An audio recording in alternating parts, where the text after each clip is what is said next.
Okay, guys, this is a episode of basically Now You Know. Today I know it's dark, but I'm gonna install a stereo into my my truck. It's a Ram 2010. So it basically came stock stereo. That button right there for the phone doesn't work because you need to pay for this module, which costs a couple $100. So I went ahead and decided on going against that. So how it works is, I'm going to try to show you. This is my light. Right on top of here, on where that panel that says Dodge, it's a flap. You just flip it open, and there's 2 Torx bolts. When from there on, once you're able to remove that, for this particular Dodge Ram, it has the cup holders right here. So once you remove those 2 bolts, Torx bolts, you just yank it and the whole thing comes out. And once it comes out, there's just 4 screws that hold the stereo. And I'm kind of pointing to them so you guys kind of know where. So I'm going to go ahead and I'm going to remove that, and then you guys will be able to see.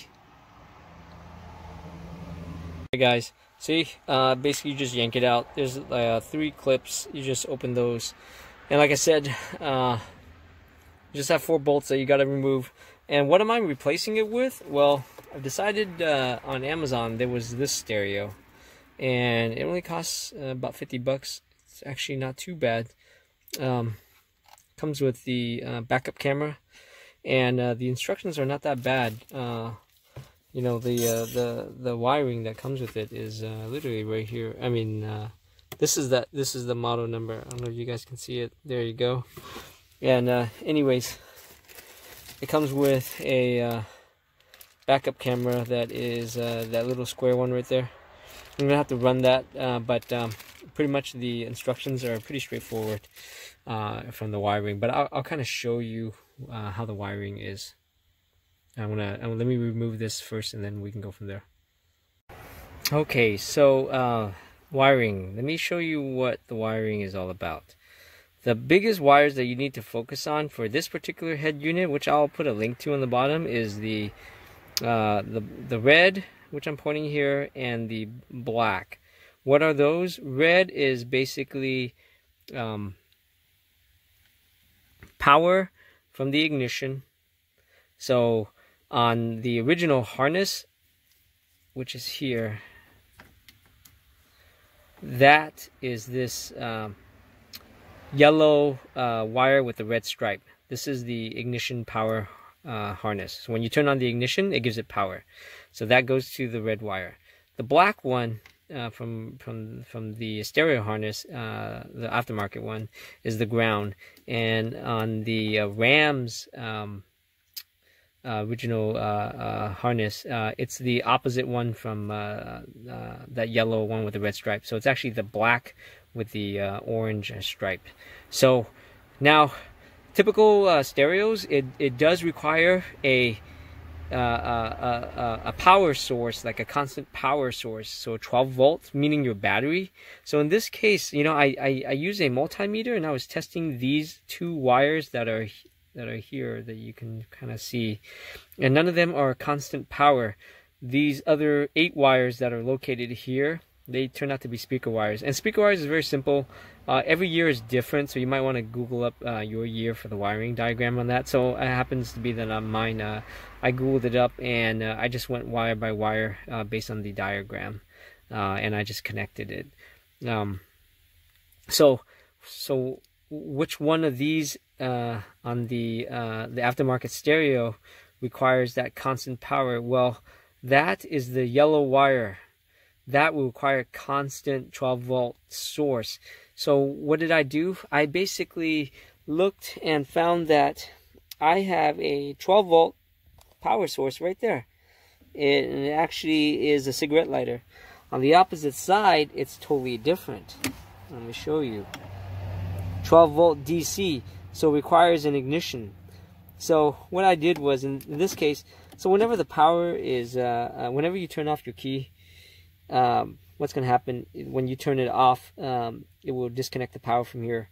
So when you turn it back on, the power will come back here. So you're not draining your battery at all if you plug it into here. But that is that red wire that we were talking about. That's the ignition, which you see here. Now, to complete the loop of the power, you know, it needs a constant source. So what I did was I just opened this from the back, and I tapped into the hot wire, and I just basically connected an extension. You can do a T-tap, and from that T-tap I basically wired it to this yellow wire. So now it has a constant 12 volt. So in this case, this wiring is pretty much done. Now, what are we missing? So because this unit, this new unit that I have right here, it actually comes with an aftermarket camera. And so how does that work? Well, pretty easy. On the back here, as you can see, it's kind of upside down. Sorry, my light is bad. No, sorry, I'm kind of working in the dark. But that yellow with the red center on the right-hand side, my right-hand side, I know you can see it, the top one next to the antenna, that's the camera input. So that's where you want to plug that camera input wire.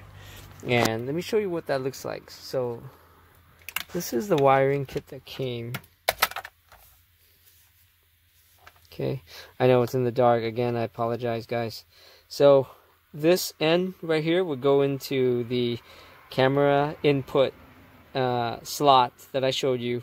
Now, what is this wire dangling? Well, this wire dangling is the power source for the camera. So when you put it in reverse gear, basically what happens is it knows, and that's when it brings up the display. And so which wire is that on this aftermarket unit? On this aftermarket unit, it is actually the pink wire, which I will show you right here. There it is. You see that? Not the orange, the pink. So you would wire that one red wire from this into that. Now on the other end, well, the other end of that, let me show you. So here's the camera. Has nice LED light, so looks like it's pretty good.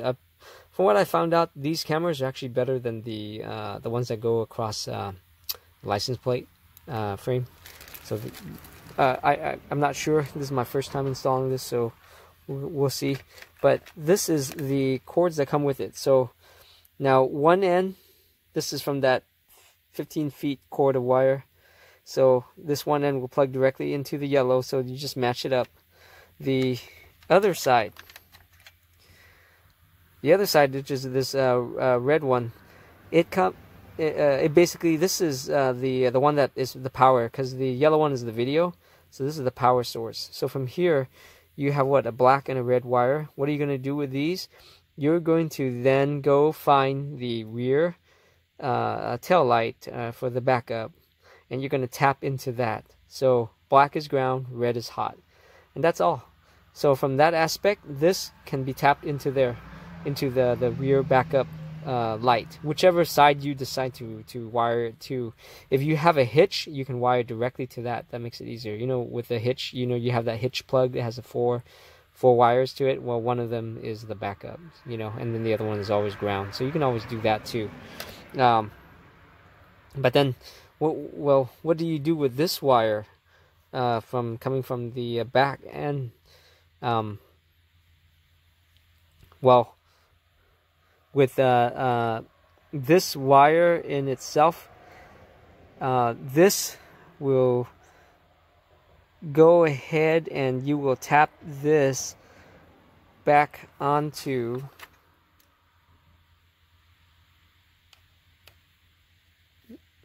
that hot wire. So hopefully that helps you guys.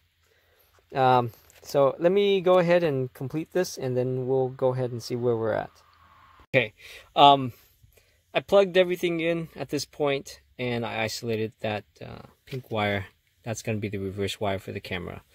Now, I wanted to show you guys something, is that, you know, Ram, because of the partnership with Fiat, you know, they went European. In most European cars, the antenna is no longer this type. It's more of that right there, as you can see. And so that doesn't really plug into that hole that we have down here. So I had to go ahead and buy one of these on Amazon, and I'll put the link up on there too. It's pretty cheap, but then this allows me to use the radio for the antenna. The other thing is, you know, because the unit is actually smaller than the original head deck, I had to go ahead and buy this. This is the kit. It's hard to kind of see the number again. I'll put the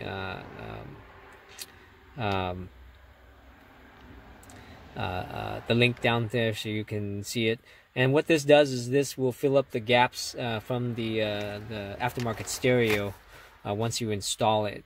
And so what I'm going to do from here is I'm going to plug those wires and get that installation in, and I'm going to run the video wire into there, back onto the ground, and then I'll kind of run it back and then kind of go from there and see. Hopefully everything should work.